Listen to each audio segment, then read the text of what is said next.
Neste ambiente, descendo sobre nós, vibrando em nossa mente,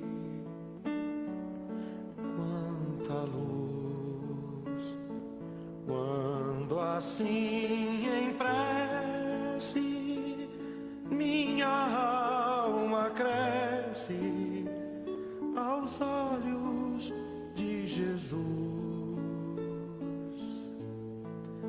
Quanta luz, quando em oração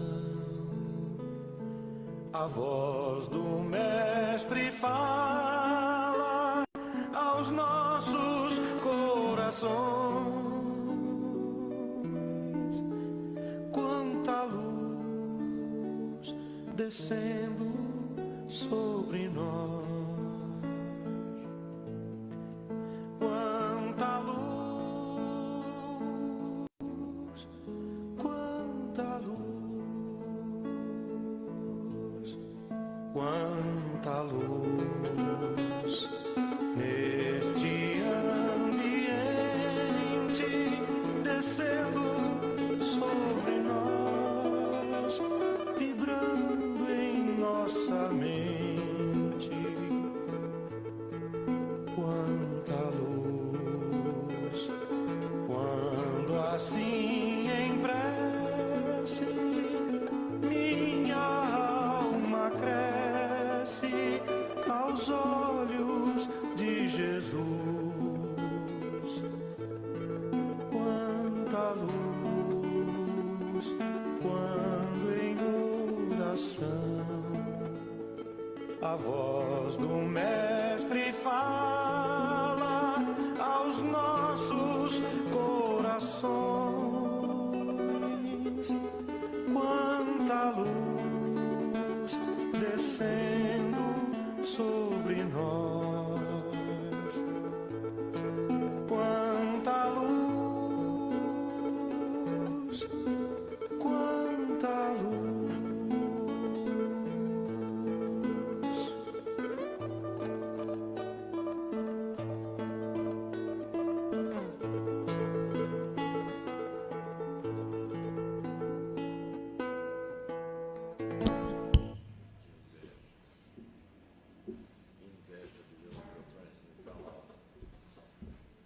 Tudo bem, gente? Boa noite. Vou começar com os avisos da noite. Vamos divulgar a nova turma do ciclo básico do Espiritismo. Vai começar agora, sábado, dia 3/8, das 14 às 15h15, ou também às terças-feiras, com início no dia 6/8, das 14 às 15h15, ou à noite, das 8h15 às 9h30. Aberto a todos que queiram aprender o Espiritismo. É curtinho esse, tem duração de 4 meses, e as inscrições lá na livraria.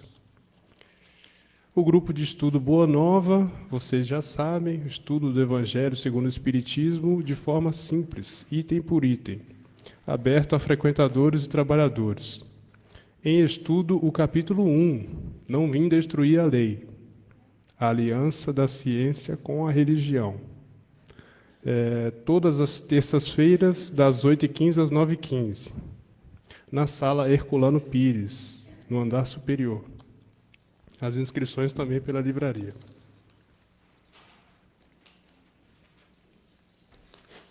Vamos divulgar a nossa Noite dos Caldos, que vai acontecer fim de semana que vem, dia 27/7. Aqui no Sampaio Moreira, na Rua Vilela, 892. O cardápio da noite, eu não sei se vocês estão com fome, eu estou, mas a gente tem que divulgar, né? Teremos torradinhas condimentadas, caldinho de feijão, caldo verde, caldo de mandioca com carne seca, creme de ervilha, creme de batata e cebola. A sobremesa é porção de frutas com chocolate. Os convites lá na livraria, os valores: adulto paga R$ 50, criança de 4 a 8 anos paga 25 e de 0 a 3 anos não paga. A gente, no ingresso, dá direito a uma cartela de bingo, e só paga a bebida à parte. Eu vou divulgar também que a nossa o nosso centro de recuperação de dependentes, a CREPAD, lá em Ferraz de Vasconcelos, completou ontem 16 anos de existência. Então, um trabalho muito legal de acolhimento, os nossos irmãos em necessidade, os nossos irmãos dependentes. E achei engraçado que abriram uma exceção para um dependente de jogos. Então, contrariando aí a sistemática da casa, que recebe dependentes de álcool, né, de drogas, admitimos também recentemente um dependente de jogo. E foi muito interessante. Agora, quando acaba o nosso trabalho aqui no salão, aqui no andar de cima, temos também um trabalho de acolhimento com os familiares e com os dependentes em recuperação que querem vir, passam pela triagem, são encaminhados para esse trabalho. Então, eles têm a palestra, têm um atendimento e têm a palavra esclarecedora, finalizando com um passe. Então, acho interessante divulgar, porque é um trabalho aberto, não precisa ter curso, não precisa ter estudo, e muito útil para a sociedade de hoje.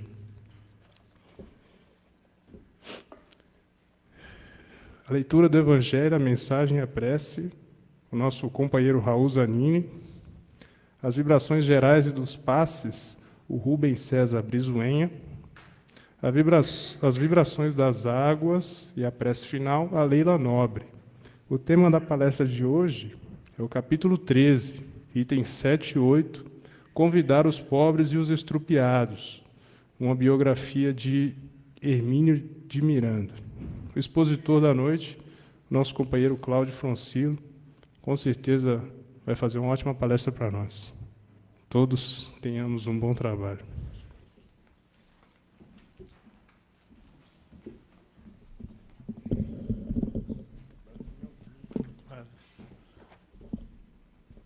Tá bom? Boa noite a todos. Sejam bem-vindos. Tem alguém vindo pela primeira vez? Sejam bem-vindos. Qualquer coisa no final dos trabalhos, qualquer informação, estaremos à disposição. Tá bom? Muito obrigado. Do Evangelho segundo o Espiritismo, capítulo 5, Bem-aventurados os aflitos, causas anteriores das aflições. Item 7. Essa anomalia é apenas aparente, porque só encaramos o problema em relação à vida, relação à vida presente, mas quando nos elevamos pelo pensamento de maneira a abranger uma série de existências, compreendemos que cada um é dado o que merece, sem prejuízo do que lhe cabe no mundo dos espíritos e que a justiça de Deus nunca falha. O homem não deve esquecer-se jamais de que está no mundo inferior, onde só é retido pelas imperfeições. A cada vicissitude, deve lembrar que, se estivesse no mundo mais avançado, não teria de sofrê-la e que dele depende de não voltar a esse mundo, desde que trabalhe para se melhorar. Mensagem do livro Ainda Hoje, de Chico Xavier. Antes de pretendermos o ingresso nos mundos venturosos e redimidos, salvemos o chão em que nos firmamos, construindo um mundo mais feliz de amanhã pela melhoria de nós mesmos. Não vale contemplar sem agir, nem sonhar sem fazer.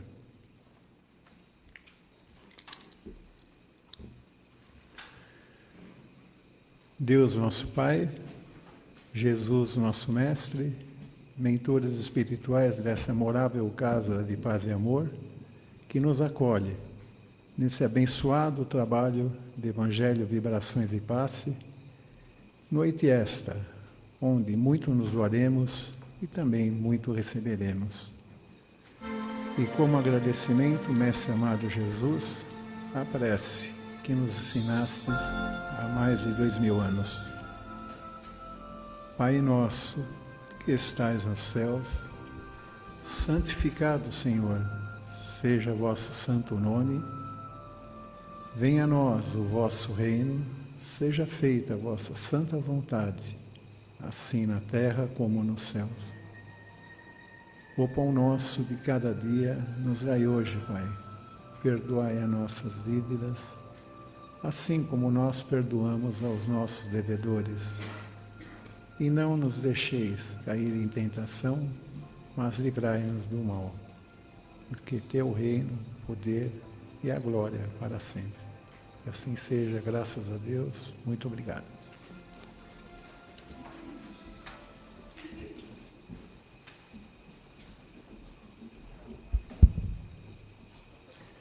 Boa noite a todos. Que Jesus nos abençoe, nos guarde, nos dê a sua paz e, neste momento, oriente nossas palavras. O tema que a Heleninha me passou pertence ao capítulo 13, que a mão esquerda não saiba o que faz a direita. O item 7 e 8, convidar os estropiados e os pobres. Eu não gosto muito desse tema, vou ter que falar a verdade para vocês, porque eu tenho um problema, porque a minha mão esquerda é muito curiosa, tudo que a mão direita faz, ela fica olhando, porque eu sou canhoto, e como canhoto, como é que eu vou esconder da mão esquerda o que a direita está fazendo? Não dá. Brincadeiras à parte, é óbvio que quando a gente lê esse tema, convidar os pobres e os estropiados, você lê ali que fala no capítulo de que se você for dar um banquete, vou fazer uma festa, que é para convidar as pessoas pobres, as pessoas que não têm condições nenhuma. Aí eu pergunto para vocês, alguém faria isso? Meu Deus, de onde tiraram essa ideia de que vou convidar alguém que está na rua para vir nas festas de mim? Normalmente não se faz isso. Nós não temos coragem de fazer uma coisa dessa. Seria o ideal? Seria. Mas o importante é a lição disso aí. Se levar ao pé da letra, você vai falar assim, eu não vou convidar nunca, ninguém vai convidar, então jamais serei evoluído por causa disso. Mas a ideia não é convidar nas festas mesmo, não é dar um banquete, botar lá para dentro de casa as pessoas que você nem conhece e tal, não é nada disso. A ideia é fazer com que você possa fazer para as pessoas sem esperar que a pessoa vá te retribuir. Porque por isso que não é para convidar os pobres estropiados, porque ele jamais vai poder te convidar para uma festa, por umas bodas, por um casamento, por um banquete, para nada disso.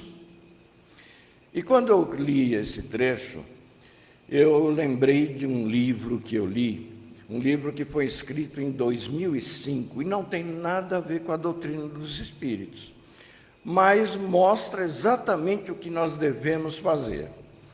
É um livro que diz assim, para aquecer os corações dos pais. É um livro americano, mas já está traduzido aqui para o português já há muito tempo.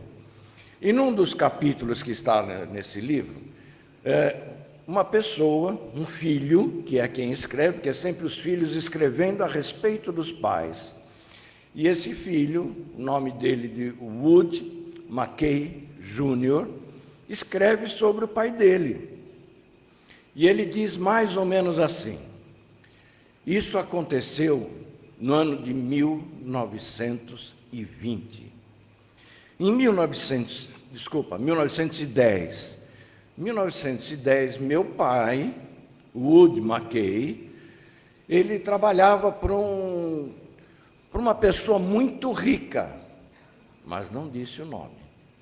E essa pessoa muito rica costumava fazer algumas bondades por aí.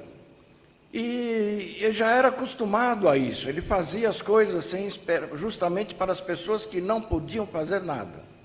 Certa vez, ele era motorista desse grande empresário, e eles fizeram uma viagem, que ele tinha uma reunião numa cidadezinha naquele local, e aí foram fazer a viagem, e no meio da viagem eles sentiram uma fome antes de chegar na reunião. Resolveram parar nessas estradas da vida, nessas lanchonetes que tem à beira da estrada, e para comer um sanduíche. Compraram o sanduíche e foram comer no carro mesmo, porque eles estavam com pressa, porque ele teria a reunião ainda para fazer. E lá estavam comendo dentro do carro, seu sanduíche tranquilamente, quando eles avistaram umas crianças brincando, jogando bola para lá e para cá, para cá. E aí ele notou que uma das crianças estava com uma dificuldade para andar.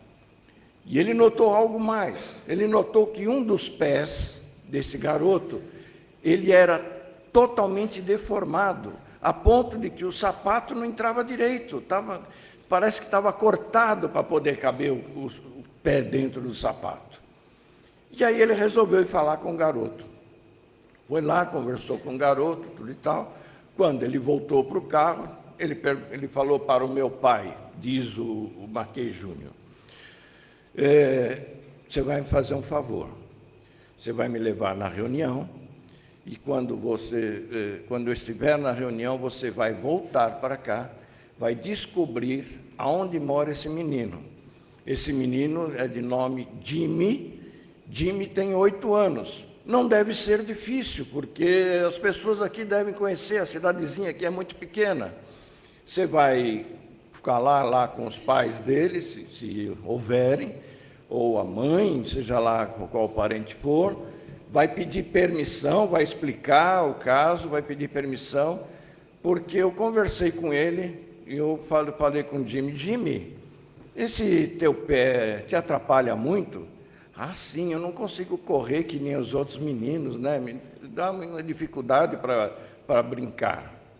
Você gostaria de arrumar o teu pé? Ah, eu gostaria, mas eu não tenho condições, minha família é muito pobre, não dá, já tentamos no posto, mas não consegue fazer nada. Eu vou dar um jeito nisso.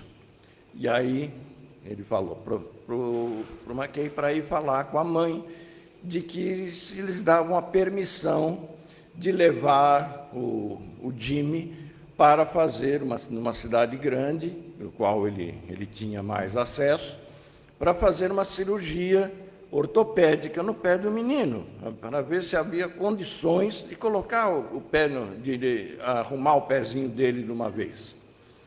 E assim foi feito. Ele foi para a reunião e o pai do Mackay voltou e perguntou para uma loja ali se conhecia o tal do menino que estava com o pé defeituoso. Ah, sim, ele mora ali, logo ali. E aí eram os casebres. Quando ele chegou lá, ele notou que a porta estava enferrujada já, e do lado tinha uns varais com umas roupas assim já rotas, costuradas, limpas, mas você vê que bem surrada, tal. Bateu na porta, apareceu uma senhora nova até, de 32 anos. Boa tarde. A senhora conhece o Jimmy, né? A senhora é a mãe do Jimmy? Sim, sou a mãe do Jimmy. O que ele fez? Ela percebeu que ele estava bem vestido, de terno, tudo bonito. O que ele fez de errado? Não, ele não fez nada de errado. Apenas é o seguinte, eu trabalho para um empresário muito rico, e nós vimos o Jimmy, que está com dificuldade no pé, e gostaríamos de fazer a cirurgia dele, nos propondo a fazer essa cirurgia dele, precisaríamos da sua autorização. Mas espera aí, como assim vai fazer cirurgia? E a troco de quê? Que história é essa? Ninguém faz nada de graça para ninguém. Como? O que vocês querem? O que precisa? Calma, eu sei que é difícil de entender. É difícil de perceber, de confiar, é claro, é natural. O seu marido está em casa? Tá sim, ele está desempregado há mais de 6 meses. Podia chamá-lo para que eu explicasse direito. Chamou o marido, explicou o caso, dizendo que era assim, normal, que ele fazia isso com muita frequência, que ele era realmente uma coisa séria, que ele iria falar com os advogados iam preparar uma papelada e depois mandaria, se eles concordassem, para que eles assinassem. E eles concordaram e o pai do Mackay foi embora. Foi embora e aí o empresário ligou para o prefeito da cidade, pouca influência ele tinha, ligou para o prefeito da cidade, explicou o que ele queria fazer, que ele ia pagar todas as despesas do Jimmy, custasse o que custasse, e para que ele mandasse o seu secretário, algum dos seus secretários, para conversar com eles lá e levar a papelada para mostrar que era uma coisa séria, que não era golpe, nada, não iam sequestrar o menino. E assim foi feito. Eles assinaram, porque, lógico, o prefeito aparece na porta do casebre falando que alguém vai auxiliar o menino, é óbvio que eles toparam. O pai do Woody Mackay Jr.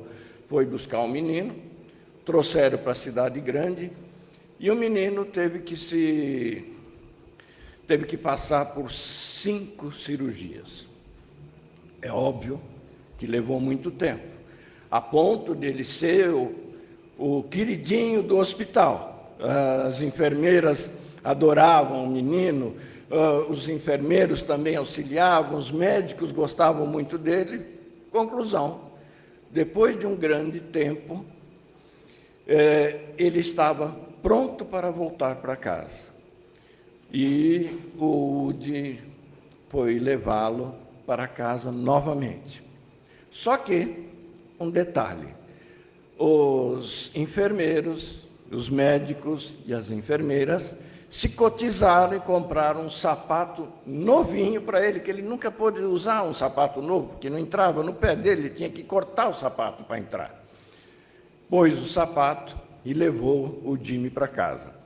Quando estava chegando perto de casa, que ele parou um pouquinho antes, ele falou, viram os pais já estavam esperando na porta, porque já sabiam que ele estava para chegar, e aí o Jimmy já gritou, já logo da porta do carro, não, fiquem aí que eu vou até vocês. E aí ele saiu do carro e foi andando sem nenhum problema nos pés. Foi aquele abraço, aquela coisa maravilhosa, aquela festa que fizeram para o Jimmy quando retornou. E quando o Woody voltou para casa e contou para o seu patrão do que tinha acontecido, seu patrão tirou o óculos para enxugar as lágrimas que lhe escorriam do rosto. E o seu patrão dizia para o Woody que é tão bom fazer as coisas para quem não pode te dar de volta, mas não tem que saber quem é que eu sou, não tem que saber quem é a pessoa. E o Woody Mackay Jr. termina falando que o seu benfeitor, que depois que cresceu, se tornou um grande empresário, um grande comerciante, nunca soube que o seu benfeitor anônimo, seu benfeitor secreto, chamava-se Henry Ford. E Henry Ford, dizem os seus biógrafos, sempre fez essas coisas de auxiliar, sem esperar que alguém fizesse isso. Mas ele não é o único, Kardec também fazia. Kardec, logo que publicou o Livro dos Espíritos e o Livro dos Médiuns, ele também fazia viagens pela França para divulgar a doutrina dos espíritos. E conta Leon Denis, nos seus livros, de que Kardec muitas vezes era recebido em cidades pobres, cidades simples, e que ele realmente percebia que muitas vezes aquela cidade, em pleno inverno europeu, um frio danado, as pessoas às vezes não tinham dinheiro nem para acender a lareira, não tinham dinheiro para comprar exatamente as toras de madeira para acender a lareira, e muitas vezes tiravam os tacos do chão para poder fazer. Quando isso ele percebia, quando ele voltava para Paris, ele mandava uma carta com algumas moedas, sem dizer de quem era, apenas escrito assim, da parte dos bons espíritos. Fez isso diversas vezes, ninguém nunca soube, a não ser depois que ele desencarnou, que Leon Denis começou a escrever e contou essas passagens. Mas, aí a gente fica naquela situação, puxa, mas como é que a gente pode fazer uma coisa dessa? Será que nós temos condições de fazer isso? Temos. Muitas vezes nós fazemos benemerências, queremos auxiliar as pessoas, mas e aí a gente fica fazendo propaganda do que a gente faz. Hoje é selfie para tudo, já perceberam? É tal de selfie para cá, selfie para lá, tá, não sei o quê. Aliás, não se dá nem autógrafo mais, né? Só na base da selfie. E o pessoal tem feito muita caridade, entre aspas, fazendo selfie. Olha, eu estou doando, hein? Olha aí, pessoal, ó, estou doando, tal. Não é essa a ideia de caridade. Como será que é fazer caridade? Mas não é bom dar dinheiro para as pessoas? Não é bom auxiliar, dar uma cesta básica, fazer isso? Lógico que é bom.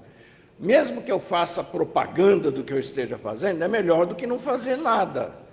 Mas a verdadeira caridade, conforme Jesus a entendia, Kardec perguntou para os espíritos, na pergunta 886 do Livro dos Espíritos, o que é caridade conforme entendia Jesus? E os espíritos nos esclareceram que é benevolência para com todos, indulgência para os equívocos alheios e perdão das ofensas. Nossa, coisa simples. A gente faz todo dia isso, né? Todo dia a gente faz isso.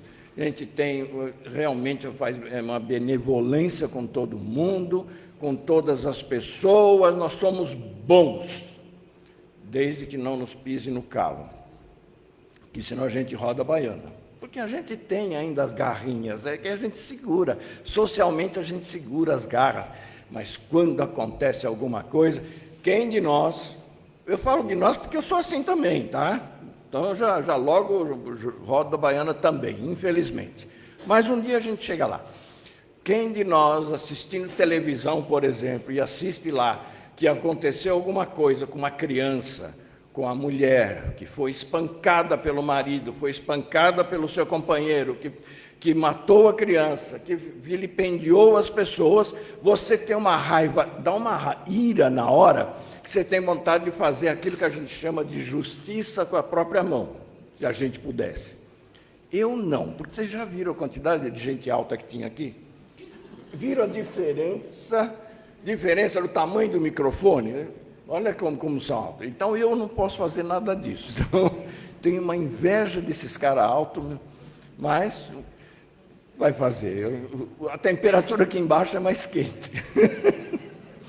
Mas, de qualquer forma, a gente precisa tomar cuidado com aquilo que a gente faz, com aquilo que a gente fala, porque a gente pode ofender. Porque dar esmolas, por exemplo, você está na rua e alguém lhe pede alguma coisa, não deveríamos deixar nem pedir. Não sei se aconteceu com vocês ou se acontece com vocês, eu espero que nunca aconteça com vocês, mas comigo já aconteceu. É constrangedor pedir um dinheiro emprestado para alguém. É uma coisa terrível. Para aqueles de nós que somos trabalhadores, queremos trabalhar honestamente, e às vezes perdemos emprego, às vezes alguma coisa acontece, ficamos doentes, impossibilitados de continuar trabalhando, e precisamos sobreviver de alguma forma. E às vezes você precisa do dinheiro de alguém para pagar uma conta de água, uma conta de luz, uma conta de gás. É muito constrangedor. Falar, mas isso é orgulho. Tá, que seja orgulho, que é constrangedor, é. Então, a gente deveria ficar mais atento com o que acontece à nossa volta, com os nossos vizinhos. Quantas vezes a gente nem percebe o que acontece com o vizinho? A gente tem visto muito por aí nas reportagens que a pessoa não sabe o que acontece com o vizinho. Você desce no elevador, todo mundo gemendo, você já percebeu? Em prédio, então, acontece muito, todo mundo geme. Oi, oi, oi, oi, oi, e fica só no oi. Você não sabe nem o nome do teu vizinho, se ele precisa de alguma coisa, a não ser que você escute gritaria. Aí você fala, será que está batendo? Será que só grito mesmo? Fizeram gol? O que é que fizeram? E a gente não se mete. Que a gente fica naquela de que briga de marido e mulher não se mete a colher. Hoje não é bem assim. Hoje nós temos que ver o que está acontecendo. E aí eu me recordei de uma passagem de uma conhecida minha, há muitos anos atrás, que isso me marcou bastante.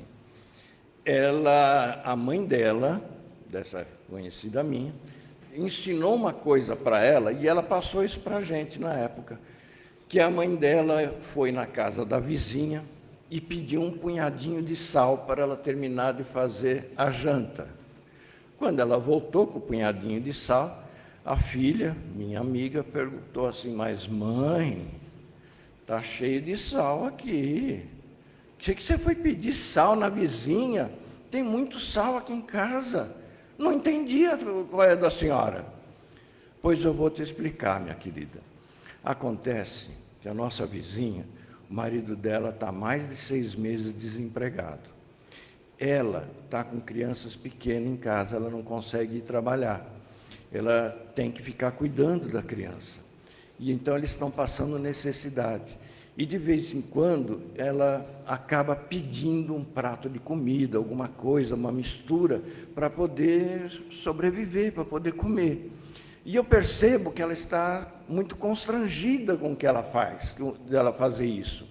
Então, para que ela não se sinta mais constrangida e que eu possa auxiliá-la sempre que ela precisar, eu fui lá e pedi um pouco de sal, porque eu sei que sal ela deve ter, custa barato, não é caro, e ela vai se sentir como se estivesse me auxiliando da mesma forma. Então, todas as vezes que ela precisar, agora ela vai pedir ou vai perguntar, sem que ela fique constrangida, porque, afinal de contas, ela me deu um pouco de sal. Vamos pensar nessa situação. E aí, já emendando nessa toada, falar de Hermínio C. Miranda, mais conhecido como Hermínio Correia Miranda, que é o nome completo dele, que nasceu 10 anos depois do que Chico Xavier, ou melhor, 10 anos depois de Chico Xavier ter nascido, que ele nasceu em 1910, e Hermínio C. Miranda nasceu em 1920. Porém, Hermínio C. Miranda só foi conhecer Espiritismo em 1947. E aí, alguns anos depois, ele escreveu seu primeiro livro espírita. Mas, para isso, ele começou a escrever e não parou mais. Foi escrever mais de 40 livros a respeito de mediunidade, a respeito de cromoterapia, a respeito de Hahnemann, a respeito de remédios, medicina homeopática e principalmente sobre mediunidade. É um dos maiores escritores sobre mediunidade.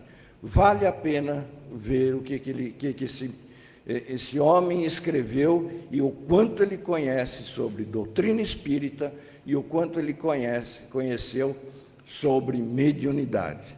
Foi desencarnar agora em 2013, com 93 anos de idade. É realmente uma pessoa ímpar, que vale a pena a gente perceber. Era alguém que fazia com a mão direita, sem que a esquerda soubesse e percebesse. Provavelmente, ele convidaria os pobres e os estropiados. Que Jesus nos abençoe.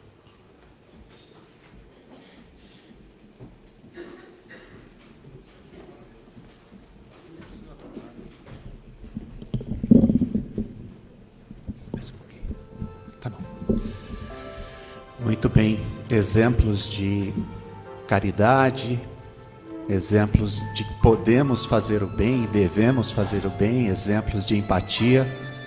foram dados na palestra do Cláudio. E vamos dar sequência então nos trabalhos, pedindo aos médiuns que tomem seus lugares, que junto com o plano maior, esses irmãos iluminados que aqui se encontram, vamos para os passes. Colocando Jesus à nossa frente, mais ao alto, mentalizando essa luz curadora, esse bálsamo de cura que vem do alto, que entra pelos nossos coronários, que vai oxigenando nossas células, auxiliando para que aos poucos vamos deixando os pensamentos negativos, substituindo por bons pensamentos, e que esta luz possa chegar até o frontal, passando agora pelo laríngeo e chegando até o cardíaco, de forma que possa, através da medicina maior, auxiliar nas necessidades que este centro tão importante exerce sobre o nosso corpo, de maneira que o fluxo sanguíneo possa se normalizar, os batimentos se normalizar, e encontrando a calma, a respiração mais serena, e que essa luz possa continuar chegando ao gástrico, esplênico, indo até nossos pés, chegando à parte posterior das pernas, chegando ali no pé da coluna, pedindo ao plano maior como se massageasse vértebra por vértebra. Tantas dores temos nesta parte do corpo, e por que não pedir o auxílio para que amenize, que esta luz possa chegar até o bulbo, início da nuca. Não sabemos bem ao certo os problemas que chega em cada um de vós, mas sabemos que, elevando o pensamento a Deus, como disse Jesus, e conversando com Ele, certamente uma saída encontraremos. Nunca estarão sozinhos, disse Ele. E sabemos que não estamos, ainda que a jornada esteja complicada, que esteja difícil. Creia no Filho de Maria Santíssima. Creiam em Jesus. Sempre é dito aqui, quantas e quantas vezes já passamos por problemas que entendíamos que não tinha saída. E quando menos esperávamos, superávamos e estamos aqui. Então creiam, não será diferente. Fazendo o melhor que pudermos para seguir evoluindo. Que essa luz agora possa fechar novamente no nosso coronário. E depois de recebermos, vamos doar um pouco de amor através das vibrações. Dentro da misericórdia divina, que enviou Jesus até nós, que exemplificou o amor, materializou, vamos dizer assim, o amor, que nos ensinou a te chamar de Pai, Senhor Deus. E a Ti pedimos, envolva este planeta Terra nesta luz, de maneira que possa a humanidade encontrar a paz, selar a paz. Pode parecer que não, mas muitas vezes o único alento que aqueles que estão diante das guerras têm é o momento que elevam o pensamento a Deus. Pedimos a esses missionários divinos que possam levar este alento a esses corações sofridos. Permita a Deus, os dirigentes possam, de alguma maneira, selarem a paz e governarem não para seus egos, mas governarem para a evolução da humanidade. Que esta luz possa chegar ao nosso Brasil, este país imenso, e na mesma proporção, a distância social.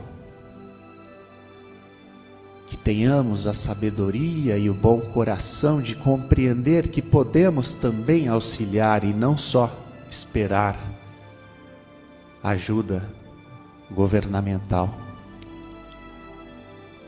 Sempre é possível estender a mão a alguém. Olha, Senhor Deus, por esses irmãos que vivem na rua, sem teto, sem pão, quase que sempre entregues aos vícios.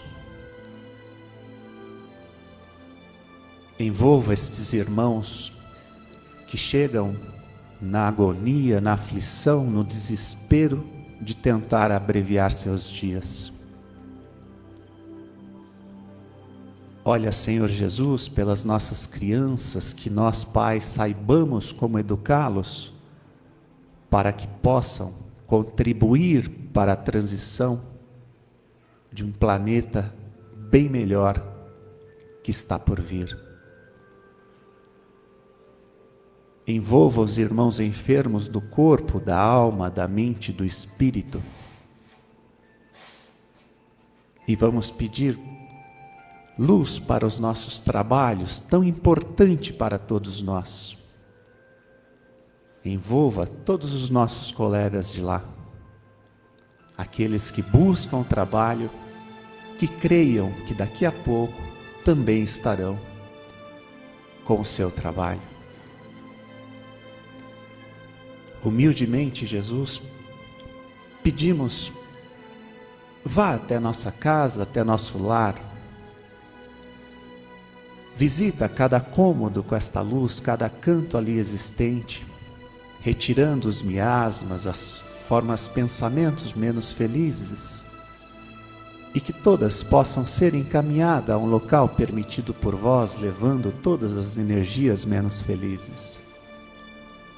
Abraça nossos entes queridos que ali estão. E humildemente pedimos por nós mesmos, seres ainda pequenos, extremamente falíveis, nos envolva e nos dê sabedoria para observarmos nossas falhas, nossos erros. E que saibamos que, dia a dia, porta do centro para fora, é que o verdadeiro tratamento vai estar sendo realizado. Nossas atitudes, paciência, perdão, uma palavra amiga, faz parte deste tratamento, um pensamento elevado, uma oração. 5 linhas de um livro edificante. Certamente, daqui a pouco vamos estar bem melhores. Uma vibração especial ao plano maior, para que seja conduzida por onde mais houver a necessidade.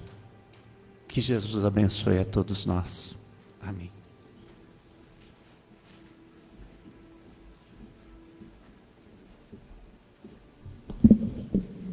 Mantendo nossos olhos fechados, vamos mentalizando as nossas matas, rios com águas muito límpidas, águas com energias, os mares. E agora, ligar os nossos pensamentos aos trabalhadores de fluidificação das águas aqui presentes, os médicos, químicos, os especialistas em manuseio das ervas. Pedir a Deus, nosso Pai, que nos permita, neste momento, mentalizando as nossas águas, as nossas garrafinhas. Fonte de luz, paz e amor em Jesus.